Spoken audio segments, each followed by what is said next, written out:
ډیره د عدالتونو او محکمو مخې ته دا ګواهي او دا شهادتونه تر سترګو کیږي.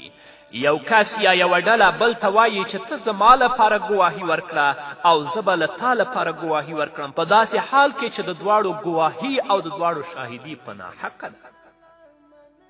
داسې خلک هم تر سترګو کیږي چې د څو روپو لپاره د دروغو ګواهي ورکوي، په داسې حال کې چې اصله خبره پکې له منځه وتلې وي او حق پکې احق ته نه رسي.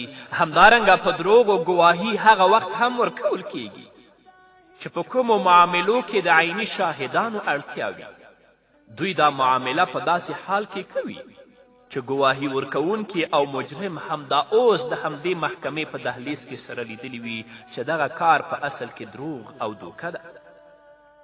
دا چې ګواهي هم یو له اړینو او معتبرو ارزښتونو څخه ده، نو په کار ده چې داسې ګواه وړاندې کړی شي چې رښتینی او صادق وي، لکه چې الله رب العزت په سورة یوسف کې فرمایي وما شهدنا الا بما علمنا. څه چې موږ ته معلوم شوي همغه بیانوو. خو نن ورځ ځینې خلک چې د الله نه ویریږي، د قبر حالات، د حساب او د کتاب ورځې له یاده ویستلې، د هغو نه غافله دي، بس د دروغو ګواهي خپله دنده ګرځولې وي چې د چا نه څه حرامې او مردارې پیسې واخلي او د دروغو ګواهي ورکړي. د هغه چا چې حقه حق وي هغه د هغه لاس نه وباسي او د یو ناحق په لاس کې وغورځوي. همدارنګه درنو اوریدونکو، د ناوړه ګناهونو له جملې څخه یوه ناوړه ګناه او مهلکه ګناه د موسیقي او د سندرو اوریدل، همدارنګه د ډول او د باجې غږول دي. الله رب العزت په سورة لقمان کې 6 آیت کې فرمایي ومن الناس من يشتري لهو الحديث ليضل عن سبيل الله بغير علم ويتخذها هزوا اولئك لهم عذاب مهين.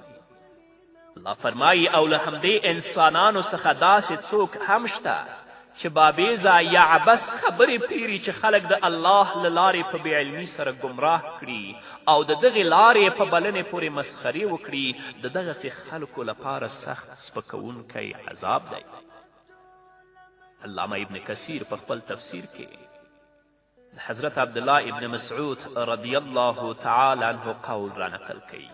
هغه قسم کوي چې په دې آیت کې چې د لهو الحدیث کلمه راغلې، د دې څخه مراد سندرې او ډول او باجې غږول یا د دې اوریدل.